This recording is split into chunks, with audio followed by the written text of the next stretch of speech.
भारत में रहने वाला बच्चा बच्चा रामायण की कथा जानता है। सभी को पता है कि अपनी पत्नी सीता को बचाने के लिए भगवान राम ने लंका जाकर रावण का वध किया और सीता को लेकर वापस अयोध्या लौट गए। मगर रावण की मृत्यु के बाद उसकी पत्नी मंदोदरी का क्या हुआ, यह बात बहुत कम लोग जानते हैं। शास्त्रों में भी इसका बहुत कम ही जिक्र मिलता है, मगर हिंदू पुराण में दर्ज एक कथा के अनुसार मंदोदरी रावण की मृत्यु के बाद लंका में ही रही और लंका का पूरा राजपाट भी संभाला। पुराणों के अनुसार भगवान राम ने जब युद्ध के मैदान में रावण पर विजय हासिल कर ली और उसे मार गिराया, तब जाकर युद्ध खत्म हुआ और उसके बाद लंका की महारानी मंदोदरी युद्ध स्थल पर आई और वहीं जब पति और पुत्रों को मृत पाया तो वह विलाप करने लगी। मगर विलाप करते हुए उन्होंने वहीं मौजूद अपने देवर विभीषण से कहा कि वह अब भी लंका की महारानी है और रावण के राजपाट को वही संभालेंगी।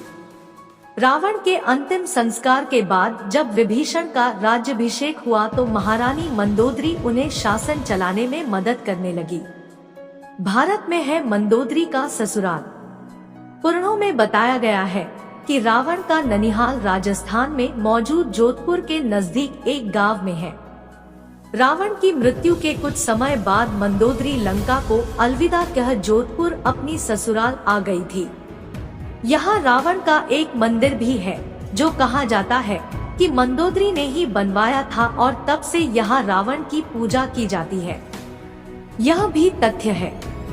कहा जाता है कि भगवान श्री राम के कहने पर मंदोदरी ने रावण की मृत्यु के कुछ वक्त बाद अपने देवर विभीषण से विवाह कर लिया।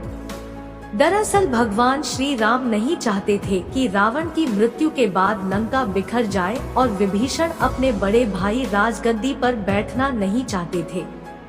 मंदोदरी के बारे में रोचक तथ्य। मंदोदरी के बारे में जो कथा मिलती है उसके अनुसार वह हेमा नाम की अप्सरा की बेटी थी। देवराज इंद्र की सभा में एक बार कश्यप ऋषि के पुत्र माया की नजर हेमा पर गई और वह उस पर मोहित हो गया। माया ने हेमा के सामने विवाह का प्रस्ताव रखा। विवाह के पश्चात हेमा ने मायासुर की पुत्री को जन्म दिया जिसका नाम मंदोदरी रखा गया।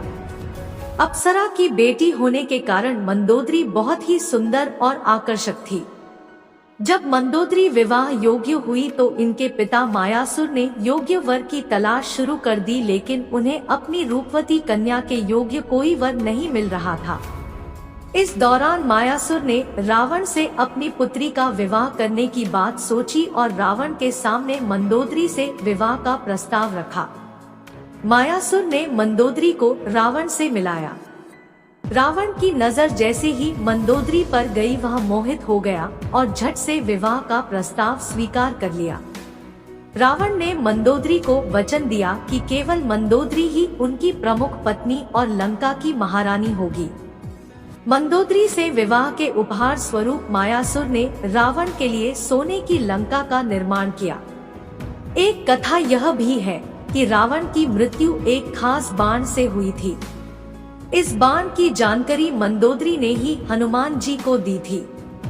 अगर आपको वीडियो अच्छी लगी तो वीडियो को लाइक करके कमेंट में जय श्री राम लिख दीजिए और यह भी बताइए कि आपने इस वीडियो से क्या सीखा और हमारे चैनल को सब्सक्राइब करना न भूले ताकि आप हमारी आने वाली कथाओं और वीडियो से जुड़े रह सके। आपको मेरी तरफ से ढेरों बधाइयाँ। आपने इस कथा को पूरी तरह से सुनने का विशेष निर्णय लिया है, जिसका मतलब है वर्तमान समय में जब लोग अपना समय फालतू बातों में बर्बाद कर रहे हैं, आपने वास्तविक ज्ञान की ओर अपना कदम बढ़ाया है। मैं आपका स्वागत करती हूँ उन विशेष 5% में जो सही दिशा में बढ़ रहे हैं और अपने जीवन को आगे बढ़ाने के लिए सच्चे ज्ञान की खोज में लगे हैं। धन्यवाद। जय श्री राम।